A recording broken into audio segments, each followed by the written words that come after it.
देखो अपना टॉपिक है probability distribution of a random variable.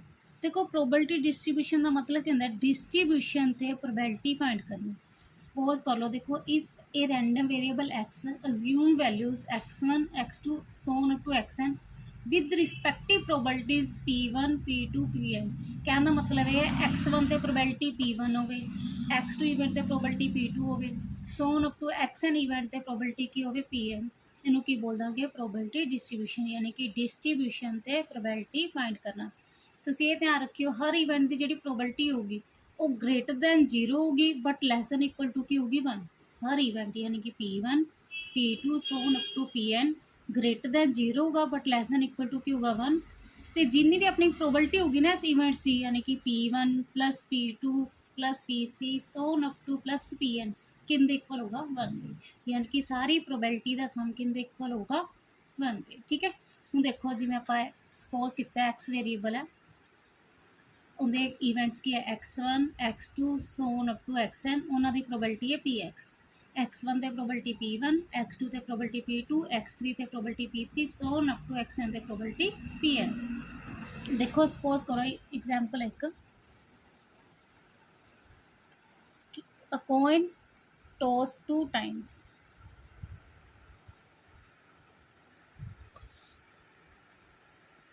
Coin toss 2 times, यानी कि देखो आप कॉइन 2 बारी टॉस करते हैं, जो एक कॉइन 2 बारी टॉस करो या 2 कॉइन टॉस कर दो, तो अपने 4 केस बनते ना, दोनों head head tail tail head tail tell.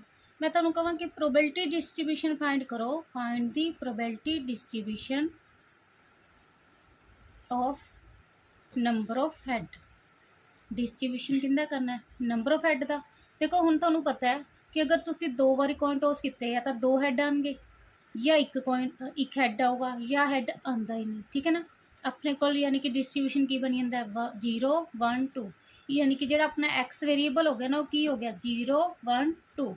0 का मतलब ये हो गया कि हैड एक बारी भी नहीं आया, तो इहदे ते प्रोबेबिलिटी की होगी 1। टोटल केस कितने हैं 4। 1 का मतलब क्या हो गया, हैड 1 टाइम्स, तो किन्ने केस हो गए 2 2/4। एक्स इक्वल टू 2 का मतलब क्या हो गया 2 हैड, किन्ने केस है 1 1/4। देखो इन्हें तो सम करके देखो 1/4 2/4 1/4, तीनों का सम किन इक्वल होगा 4/4।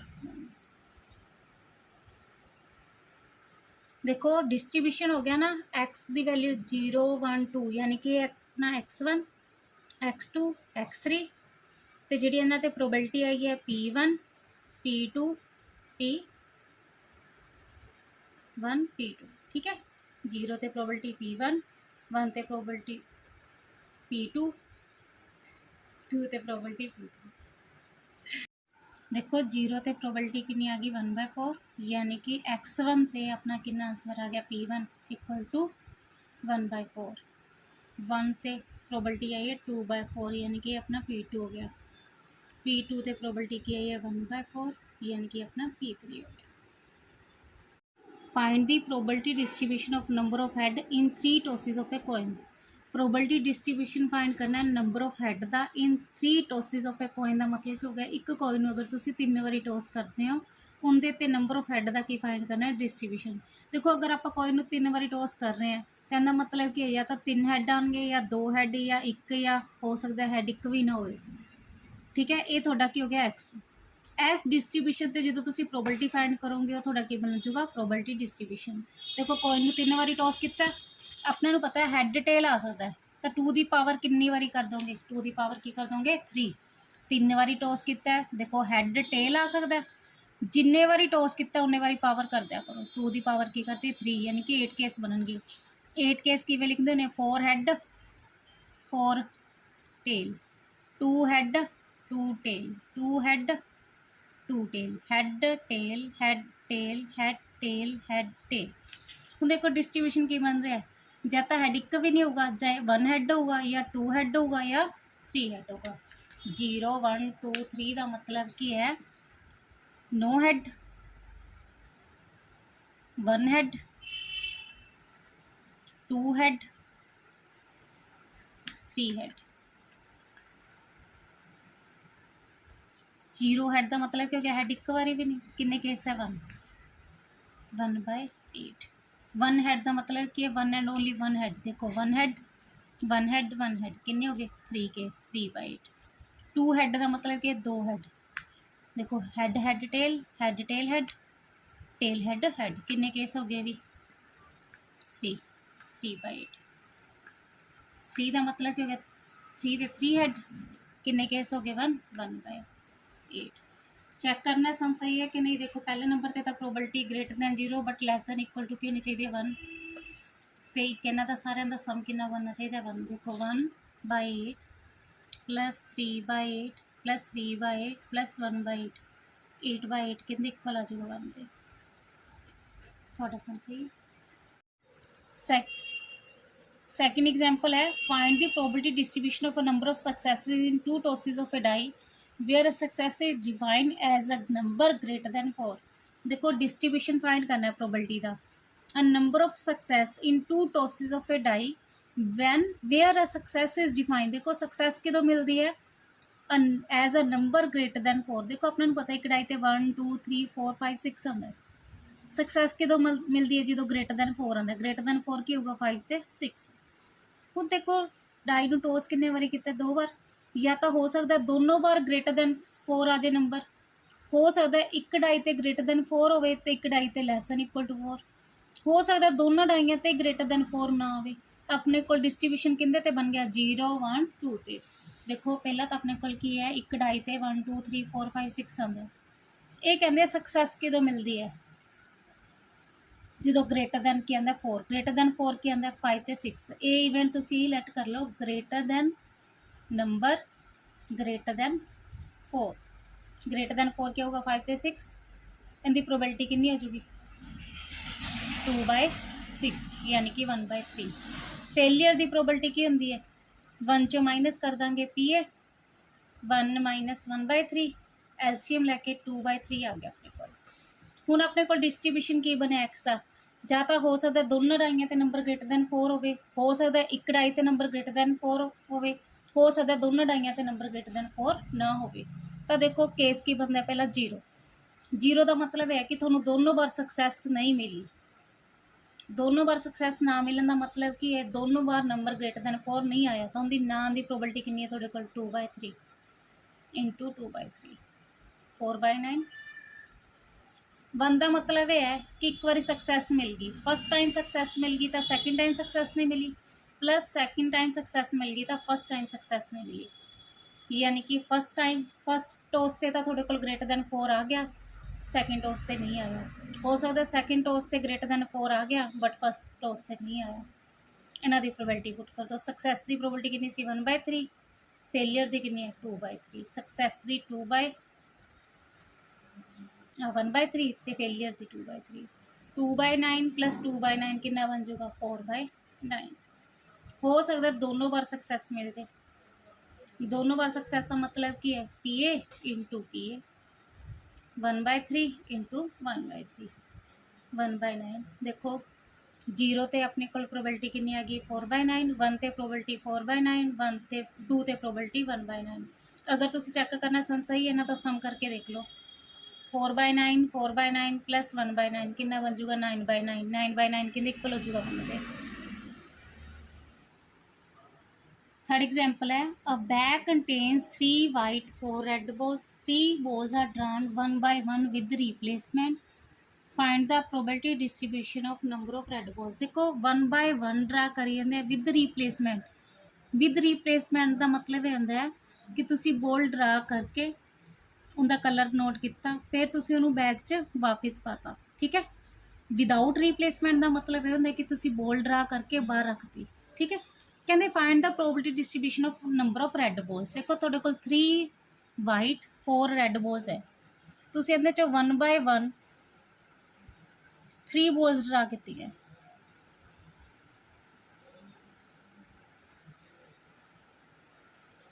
विद रिप्लेसमेंट देखो प्रोबेबिलिटी डिस्ट्रीब्यूशन फाइंड करना है किंदा रेड बॉल्स का। हुण हो सकता है अगर तुसी 3 बॉल्स ड्रा किए हो 3 बॉल रेड, तीनों बॉल्स रेड हो सकता है 2 रेड हो सकता है 1, हो सकता है एक भी रैड ना हो, ठीक है। 0 का मतलब की हो गया रैड बॉल एक भी नहीं, 1 का मतलब हो गया एक रैड बॉल, 2 का मतलब 2 रैड बॉल, 3 का मतलब तिन्ने ते तिन्ने ही 3 ते 3 बॉल्स ही की होंगे रैड, ठीक है। देखो रैड बॉल आने की प्रोबेबिलिटी की है 4 बाय टोटल कितनी है 7। वाइट बॉल आने की प्रोबेबिलिटी कितनी है, वाइट कितनी है अपने को 3, टोटल कितनी है 7। देखो हुन केस की बन सकता है 0 1 2 ते 3, यानी कि हो सकता है कि रैड बॉल एक भी ड्रा ना हो, तो मतलब की हो गया तिन्ने ते तिन्ने वाइट बॉल्स होंगे। वाइट बॉल्स कितनी है देखो, फर्स्ट वाइट बॉल कितने च होगी 3 बाय 7। देखो 0 का मतलब ये हो गया कि रैड बॉल एक भी है नहीं, तो मतलब कि तिन्ने ते तिन्ने बॉल वाइट है। देखो आप ड्रा भी केड़ी करनी है वाइट, वाइट कितनी देखो 3, टोटल कितनी है 7। विद रिप्लेसमेंट का मतलब है कि बॉल ड्रा करके वापस पाती, फिर तुसी बॉल वाइट ही ड्रा करनी है, 3 बाय 7 ही रहनी है। फिर तुसी वाइट बॉल कितने च ड्रा करनी है 3 च ड्रा करोगे, टोटल कितनी 7, 27 बाय 3 43। हूँ देखो 1 का मतलब है कि एक रैड बॉल है तो 2 वाइट है। देखो फर्स्ट बॉल रैड हुई तो सैकेंड ते थर्ड की आनी है वाइट, प्लस अगर सैकेंड बॉल रैड हुई तो फर्स्ट ते थर्ड की आऊगी वाइट। हो सकता है थर्ड बॉल रैड हो तो फर्स्ट सैकेंड केड़ी होगी वाइट। 1 बाय 1 है ना। देखो रैड बॉल कितनी देखो, रैड बॉल की प्रोबेबिलिटी कितनी अपने को 4 बाय 7, वाइट की कितनी है 3 बाय 7, 3 बाय 7, वाइट दी 3 बाय 7, रैड दी 4 बाय 7 इंटू 3 by 7, 3 by 7, 3 by 7, 4 by 7, 36 by 342, 343, 36 by 343, 36 by 343 add करते हो इन्हों 108 बाय 343 आ जाएगा। सिमिलरली 2 का मतलब क्या हो गया 2 रैड बॉल्स। देखो फर्स्ट सैकेंड रैड है तो third white, first third red है तो सैकेंड वाइट, फर्स्ट वाइट है तो सैकेंड थर्ड रैड। रैड की प्रोबेबिलिटी कितनी है 4 बाय 7, वाइट रैड की कितनी है 4 बाय 7, 1 बाय 1 ड्रा की है ना, वाइट की कितनी है 3 by 7, 4 by 7, 3 by 7, 4 by 7, 3 by 7, 4 by 7, 4 by 7, 16 into 3 48 by 343, 48 by 343, 48 by 343 add कर दिया आंसर आ जाएगा। फिर एक्स इक्वल टू 3, ਇਹਦਾ मतलब कि तिन्ने ते तिन्ने रैड बॉल्स है, red ball red ball red ball, red balls किन्ने थोड़े को 4 बाय 7 इंटू 4 बाय 7 इंटू 4 बाय 7, 64 बाय 343। देखो नैक्सट टॉपिक है mean and variance of a random variable. देखो मीन ते वेरियंस वास्ते ना पहले अपने प्रोबेबिलिटी डिस्ट्रीब्यूशन बनाना पऊगा, उदों बाद आप मीन ते वेरियंस फाइंड करते हैं। देखो प्रोबेबिलिटी डिस्ट्रीब्यूशन की सीगा, थोड़े को एक्स की वैल्यूज होंगी सी x1 x2 x3 so on up to xn। Probability होंगी सी p1 p2 p3 so on up to pn। देखो मीन फाइंड करने वास्ते तुसी की करना है, पहला एक्स ते पी की करनी है मल्टीप्लाई, फिर उनका की करना है समीशन, ठीक है। इनू इस तरह भी डिनोट कर देंगे एक्स आई पी आई, तो मीन कि इक्वल हो जाऊगा summation of X I into P I, x1 p1 की मल्टीप्लाई, x2 p2 की मल्टीप्लाई, x3 p3 की multiply, so up to xn into pn की मल्टीप्लाई करके तुसी की करना है समीशन। समीशन का मतलब कहता है सारे का plus x I into P I करके उनका की कर दोगे समीशन, वो थोड़े कोल की आ जाऊगा मीन। फिर तुसी फाइंड करना है वेरियंस। देखो वेरियंस वास्ते की करना है, पहला एक्स आई का की करोगे स्केयर, फिर उनकी तुसी पी आई नाल की करोगे मल्टीप्लाई, फिर उनका की करोगे summation minus summation x I into P I दी whole square. Summation x i p i अपना मीन से ना, यानी कि तुसी इत्थे मीन दी स्केयर कर दो चाहे, पहले एक्स आई का स्केयर किया फिर तुसी उहदी पी आई नाल मल्टीप्लाई करोगे, फिर उहदा समीशन माइनस समीशन है X I into P I दी होल स्केयर। ये तुहानूं की दे दूगा वेरिएंस, नोटेशन होंदी है वेरिएंस दी सिग्मा स्केयर। मीन दी नोटेशन आ होंदी है म्यू। स्टैंडर्ड डेविएशन की होंदा है रूट ऑफ वेरिएंस, यानी कि वेरिएंस फाइंड करके उनका रूट कर दोगे तो थोड़े कोल क्या जो स्टैंडर्ड डेविएशन है इनका सिंबल है सिग्मा। देखो कई बार एक्सपैक्टेड वैल्यू भी कह देंगे, फाइंड करो एक्सपैक्टेड वैल्यू, मीन नूं ही कहते एक्सपैक्टेड वैल्यू। ठीक है, अच्छा ये फिफ्थ एग्जाम्पल है, two unbiased dice are thrown together at random, what is expected value. Expected value का मतलब कहना mean, mean of sum of numbers shown by two dice.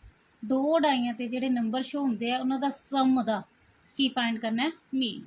देखो अनबायस्ड का मतलब कहना नॉर्मल डाई जिन्हें ते की होंगे 1 2 3 4 5 6। हुण इन्होंने की क्या है, two unbiased dice are thrown together at random. देखो टू डाइज शो करना है तो 6 इंटू 6 किन्ने केस बनते 36। देखो 36 केस बन गए। हुण आपां मीन फाइंड किंदा करना है, sum of the numbers, sum of the numbers shown by two dice. देखो दो डाई ते सम शुरू कित्थों होंदे हैं, नंबर शुरू कित्थों होंदे 1 1 तो, खत्म किन्ने ते होंदे 6 6 तो, यानी कि सम शुरू किंदे तो होगा 2 तो ते खत्म किंदे तो होगा 12 तो। देखो 1 + 1 2 बन रहा है, फिर 1 + 2 3, 2 + 1 3, फिर 1 + 3 4, 2 + 2 4, 3 + 1 4। यानी कि आप मीन जो फाइंड करना है ना वो सम ऑफ द नंबर्स फाइंड करना है। शुरू किंदे तो हो रहा है 2 तो, खत्म किंदे तो हो रहा है 12 तो। यानी कि पहला तुम एक्स की वैल्यू की लाओगे 2, फिर 3, फिर 4, फिर 5, फिर 6, फिर 7, फिर 8, फिर 9, 10, 11, 12। ਹੁਣ ਇਹ देखो इन्हों के प्रोबेबिलिटी की बन रही है। देखो पी आई सम 2 बनना चाहिए, सम 2 वाले किन्ने केस है, देखो 1 + 1 2 बन रहे, एक केस ही बन रहा है ना, टोटल 36 केस है 1/36। फिर सम 3 बनना चाहिए, उनके केस देख लो 1 + 2 भी 3 बन रहे हैं, 2 + 1 भी 3 बन रहे हैं, किन्ने केस आ रहे हैं 2 2/36। फिर सम 4 बनना चाहिए, देखो 1 + 3 4, 2 + 2 4, 3 + 1 4, किन्ने केस हो गए 3 3/36। फिर सम 5 वाले देखो 1 + 4 5, 2 + 3 5, 3 + 2 5, 4 + 1 5, किन्ने केस हो गए 4/36। फिर सम 6 1 + 5 6, 2 + 4 6, 3 + 3 6, 4 + 2 6, 5 + 1 6, 5/36। फिर तुसी सम 7 वाले देखो 1 + 6, 2 + 5, 3 + 4, 4 + 3, 5 + 2, 6 + 1, ये केस बन गए 6। उदू बाद तुसी 8 वाले देखने, 8 वाले देखो 2 6 3 5 4 4 5 3 6 2, किन्ने केस हो गए 1 2 3 4 5 5/36। सेम तुसी 9 वाले का लिख लोगे, सेम तुसी 10 वाले केस देख लोगे 4 6 5 5 6 3 6 4 सॉरी 3 केस बन गए 3/36। फिर 11 वाले 2 केस बन रहे, फिर 6 12 वाले 6 6 किन्ने केस बन रहे हैं 1 केस। हूँ देखो आप मीन फाइंड करना है, मीन फाइंड करने वास्ते तुसी की करोगे पहला एक्स आई ते पी आई दी की करोगे मल्टीप्लाई, दैन उन्हों का की करोगे समीशन। देखो x I into P I किता, कैंसल आउट ना करियो, ठीक है। फिर आप उन्हों का सम करना है, देखो जो इन्हों का सम करोगे सारे के नीचे 36 आ रहा है ना, 36 की आ जाऊगा एलसीएम, ऊपर वाले सारे ऐड कर दियो, कितना बनूगा सारे का एडिशन 252, कैंसल आउट कर दियो 7 ते, थोड़ा आंसर कितना आ गया 7। देखो 6 क्वेश्चन है, from a lot of 10 items containing 3 defective items a sample of 4 item is done at random. देखो टोटल 10 आइटम्स है, उन्होंने 3 डिफेक्टिव है यानी कि 7 गुड हो गया। A sample of 4 item is done at random, उन्हें तुसी किन्ने दा सैंपल लिता है 4 का। कहते let the random variable X denote the number of defective items in the sample. X किनू डिनोट करता है ਨੰਬਰ ਆਫ ਡਿਫੈਕਟਿਵ ਆਈਟਮਸ। ਦੇਖੋ ਹੁਣ ਆਪਾਂ ਡਰਾ ਕਿੰਨੇ ਕੀਤਾ 4 ਆਈਟਮਸ ਆ, ਬਟ ਆਪਣੇ ਕੋਲ ਡਿਫੈਕਟਿਵ ਕਿੰਨੀ ਹੈ 3 ਆਈਟਮਸ। ਹੁਣ ਕੀ ਹੋ ਸਕਦਾ, ਜਾਂ ਤਾਂ ਡਿਫੈਕਟਿਵ ਇੱਕ ਵੀ ਨਹੀਂ ਹੋਊਗੀ, ਜਾਂ ਹੋ ਸਕਦਾ ਇੱਕ ਡਿਫੈਕਟਿਵ ਹੋਵੇ, ਹੋ ਸਕਦਾ 2 ਡਿਫੈਕਟਿਵ ਹੋਵੇ, ਤੇ ਹੋ ਸਕਦਾ 3 ਡਿਫੈਕਟਿਵ ਹੋਣ। ਠੀਕ ਹੈ, ਕਹਿੰਦੇ X denote the number of defective items in a sample if the sample is drawn without replacement. Find mean and variance of X। ਪਹਿਲਾਂ ਤਾਂ ਦੇਖੋ 10 ਟੋਟਲ ਆਈਟਮਸ ਹੈ ਆਪਣੇ ਕੋਲ, ਉਹਦੇ ਵਿੱਚ 3 ਕੀ ਹੈ ਡਿਫੈਕਟਿਵ, ਟੋਟਲ 7 ਜਿਹੜੀਆਂ ਬਚ ਗਈਆਂ ਗੁੱਡ ਆਈਟਮਸ ਹੋ ਗਿਆ। ਇਹਨਾਂ ਨੇ ਕੀ ਕਿਹਾ, ਟੋਟਲ 7 ਚੋਂ 10 ਚੋਂ ਤੁਸੀਂ ਕਿੰਨੇ ਡਰਾ ਲਿੱਤੇ ਹੈ, ਸੈਂਪਲ ਕਿੰਨੇ ਦਾ ਲਿੱਤਾ 4 ਦਾ। ਹੁਣ ਜਾਂ ਤਾਂ ਡਿਫੈਕਟਿਵ ਇੱਕ ਵੀ ਨਹੀਂ ਹੋ ਸਕਦਾ, ਜਾਂ ਡਿਫੈਕਟਿਵ ਇੱਕ ਹੋਊਗਾ, ਜਾਂ ਹੋ ਸਕਦਾ 2 ਡਿਫੈਕਟਿਵ ਹੋਣ, ਹੋ ਸਕਦਾ 3 ਡਿਫੈਕਟਿਵ ਹੋਣ। 3 ਤੱਕ ਹੀ ਕਿਉਂ ਰੁਕੇ, ਕਿਉਂਕਿ ਡਿਫੈਕਟਿਵ ਹੈ ਹੀ 3। ਠੀਕ ਹੈ, ਹੁਣ ਦੇਖੋ ਅਗਰ ਆਪਾਂ ਕਹਿ ਦਈਏ x = 0, ਇਹਦਾ ਮਤਲਬ ਇਹ ਹੈ ਕਿ ਡਿਫੈਕਟਿਵ ਇੱਕ ਵੀ ਨਹੀਂ, ਡਿਫੈਕਟਿਵ ਇੱਕ ਵੀ ਨਹੀਂ, ਤਾਂ ਇਹਦਾ ਮਤਲਬ ਕੀ ਹੈ ਚਾਰੇ ਤੇ ਚਾਰੇ ਤੁਹਾਡੇ ਗੁੱਡ ਹੈ। ਟੋਟਲ ਕਿੰਨੇ ਗੁੱਡ 7, 7 ਚੋਂ ਕਿੰਨੇ ਗੁੱਡ ਡਰਾ ਕਰਨੇ 4, ਟੋਟਲ ਕਿੰਨੇ ਹੈ 10, 10 ਚੋਂ ਕਿੰਨੇ ਡਰਾ ਕਰਨੇ ਤੁਸੀਂ 4। NCR वाला फॉर्मूला लगा देंगे, n factorial r factorial n minus r factorial, 10 factorial 4 factorial 6 factorial. ਇਹ ਸੋल्व कर दिया, थोड़ा आंसर 1/6 आ गया। फिर x = 1, ਇਹਦਾ मतलब कि एक डिफेक्टिव आइटम है। देखो डिफेक्टिव आइटम एक है, तो मतलब क्या हो गया, डिफेक्टिव आइटम अपने को है कितनी 3 है ना, ਉਹਦੇ ਵਿੱਚੋਂ ਇੱਕ डिफेक्टिव आइटम ड्रा की, टोटल तुसी ड्रा किन्ने किते 4, तो ਇਹਦਾ मतलब की है कि ਤੁਹਾਡੇ ਕੋਲ डिफेक्टिव किन्ने हो सकते, गुड किन्ने हो सकते हैं 3, टोटल किन्ने 10, 10 चो किन्ने ड्रा किते हैं। ठीक है, 3C1 3 factorial 1 factorial 2 factorial, 7 factorial 3 factorial 4 factorial, 10 factorial 4 factorial 6 factorial. इनू सोल्व कर लिए, थोड़ा आंसर आ रहा है 1/2। फिर x की वैल्यू 2, ਇਹਦਾ मतलब कि 2 डिफेक्टिव। देखो डिफेक्टिव 3 सी, ਉਹਦੇ ਚੋਂ ਤੁਸੀਂ 2 डिफेक्टिव ड्रा किते, बाकी की रह जाऊगा गुड। 2 गुड ड्रा कर ही सकते हो ना, क्योंकि टोटल 4 ड्रा करने हैं। 10C4 सिमिलरली अंदर तो फॉर्मूला लगा अप्लाई कर दिया NCR वाला, तो आंसर कितना आ गया 3/10। सेम x = 3, ਇਹਦਾ मतलब कि तीनों तो तीनों डिफेक्टिव। देखो अगर 3 डिफेक्टिव है, तो ਇਹਦਾ मतलब कि तुसी 4 ड्रा किते, तो एक की होगा गुड, टोटल 10C4। सोल्व करके कितना आ गया 1/30। ਹੁਣ मैं x की वैल्यू 4 नहीं लै सकती, क्योंकि अपने नूं डिफेक्टिव ही 3 दिते हुए। अगर डिफेक्टिव 4 या 5 दिते हुए होंगे, तो आप फिर 4 वाला केस भी लेंगे। हूँ देखो तुहाडे कोल x की वैल्यू कितनी बनी है 0 1 2 3, PI कितना है, इन्हां ते प्रोबेबिलिटी कितनी आई है तुहाडी 1/6 1/2 3/10 एंड 1/30। आपां मीन फाइंड करना है। मीन फाइंड करने वास्ते तुसीं की करना है, समीशन XI * PI। पहला XI ते PI दी की करोगे मल्टीप्लाई, 0 * 1/6 0, 1 * 1/2 1/2, 2 * 3/10 6/10, 3 * 1/10 3/30। इन्हां दा समीशन करो। समीशन का मतलब कि इन्हां दा प्लस करना है, 0 + 1/2 + 6/10 + 3/30। देखो 2 10 30 का एलसीएम लोगे, 30 एलसीएम आ जाऊगा, नीचे वाली टर्म में डिवाइड करते, ऊपर वाली टर्म में मल्टीप्लाई। ठीक है, ऐड कर दिया, थोड़ा आंसर कितना आ गया 26/30।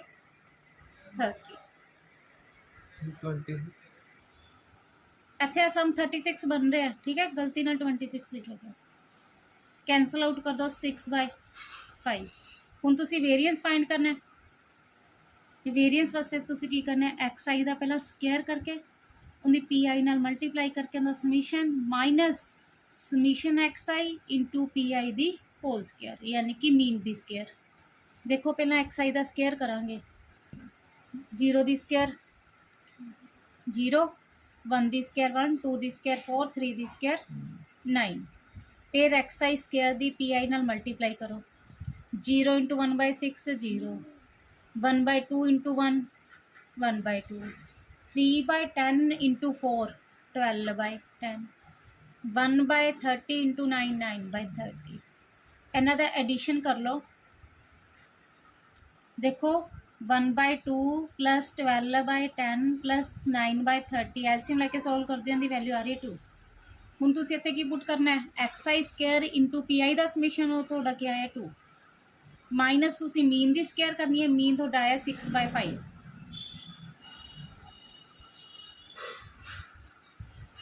2 माइनस 6 दी स्केयर 36, 5 दी स्केयर 25। Taking LCM 50 minus 36 14/25।